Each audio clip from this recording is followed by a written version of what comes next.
Federalist 35, Part 3. Please take a look at Part 1 of this Federalist if you haven't already. We're going to start with paragraph 4. Okay, so far as these observations tend to inculcate the danger of the import duties being extended to an injurious extreme, it may be observed, conformably to a remark made in another part of these papers, that the interest of the revenue itself would be sufficient guard against such an extreme. I readily admit that this would be the case as long as the other resources were open. But if the avenues to them were closed, hope, stimulated by necessity, might beget experiments fortified by rigorous precautions and additional penalties, which for a time might have the intended effect, till there had been leisure to contrive expedients to elude these new precautions.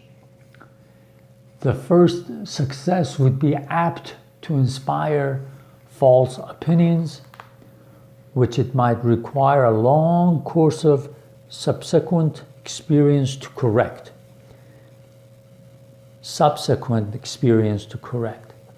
Necessity, especially in politics, often occasions false hopes, false reasonings, and a system of measures correspondently erroneous.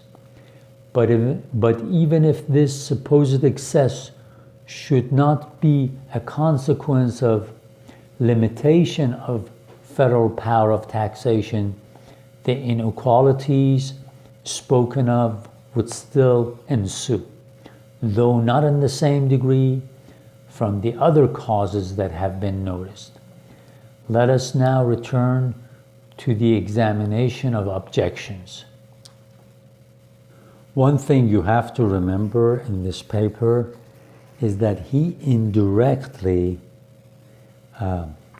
brings up the idea of fairness in representation, because one of the things that happened in the Federal Convention when they went to write the Constitution, one of the things that Madison badly wanted was proportional representation, both in the House and in the Senate.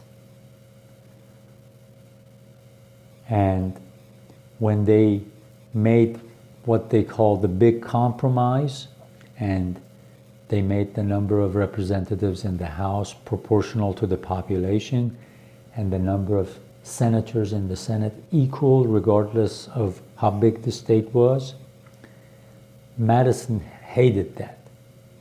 And that's why he started actually after July 16th, 1786, when they came up with this compromise. That's why he had to come up with new ways now to make sure that the balance of power does not get messed up. There will be checks and balances with the new system, with the new fact that all the states get equally the same number of senators. So his calculations changed after July the 16th, 1787 in the convention. So here Hamilton kind of indirectly talks about that too. He says, we are an importing state. If the taxes on imports go high, we get hurt by it. Our population, our citizens of the state of New York get hurt by it. Plus another thing that you have to remember, that we're going to be talking about representation here in a little bit. He says, but in the Senate, even though we are one of the most powerful states, one of the biggest states, we get the same number of senators as a small state like Rhode Island, New Jersey, or states like that do. So he's kind of pushing back against anti-federalists, those who are criticizing him. Okay, I'll continue with the next paragraph. One which, if we may judge from the frequency of its repetition, seems most to be relied on, is that the House of Representatives is not sufficiently numerous for the reception of all different classes of citizens. In order to combine the interests and feelings of every part of the community, and to produce a true sympathy between the representative body and its constituents. This argument presents itself under a very specious and seducing form, and is well calculated to lay hold of the prejudices of those to whom it is addressed. But when we come to dissect it with attention, it will appear to be made up of nothing but fair-sounding words. The object it seems to aim at is in the first place impracticable, and in the sense in which it is contended for is unnecessary. I reserve for another place the discussion of the question which relates to the sufficiency of the representative body in respect to numbers. Like I said in part 1, anti-federalists were criticizing that only 65 members will be elected to the House of Representatives. And that is not enough. You should have more people so they represent all classes of people, all people that do different jobs.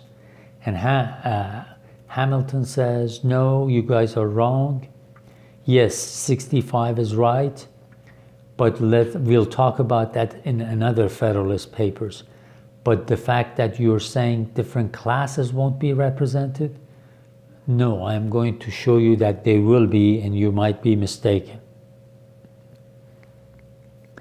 Okay, I'll read the last sentence. I reserve for another place the discussion of the question which relates to the sufficiency of representative body in respect to numbers, and shall content myself with examining here the particular use which has been made of a contrary supposition in reference to the immediate subject of our inquiries. The idea of an actual representation of all classes of the people by persons of each class is altogether visionary. Here, when they use the word visionary, it's not like the sense we use it today. They use it back then to people with visions, almost people that are not reasonable. Another word for it would be fanciful right now. So he says it's crazy that you guys make this kind of argument. Unless it were expressly provided in the Constitution that each different occupation should send one or more members, the things would never take place in practice. Mechanics and manufacturers will always be inclined, with few exceptions, to give their votes to merchants in preference to persons of their own professions or trades. Those discerning citizens are well aware that the mechanic and manufacturing arts furnish the materials of mercantile enterprise and industry. Many of them indeed are immediately connected with the operations of commerce.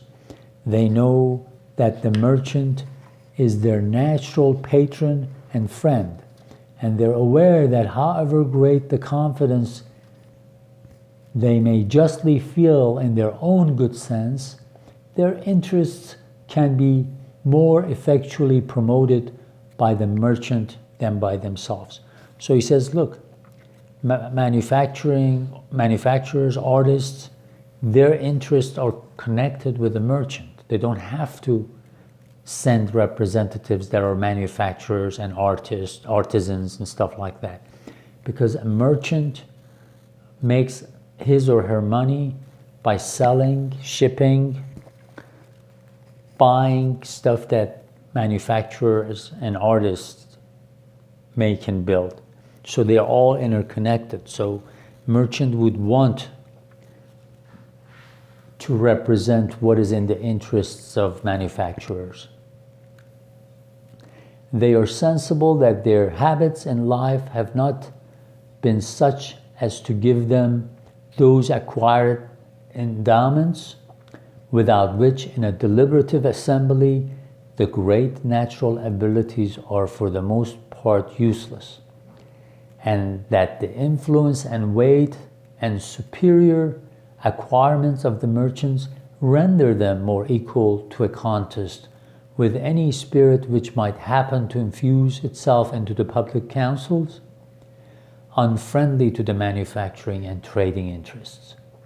These considerations and many others that might be mentioned prove, and experience confirms it, that artisans and manufacturers will commonly be disposed to bestow their votes upon merchants of those whom they recommend.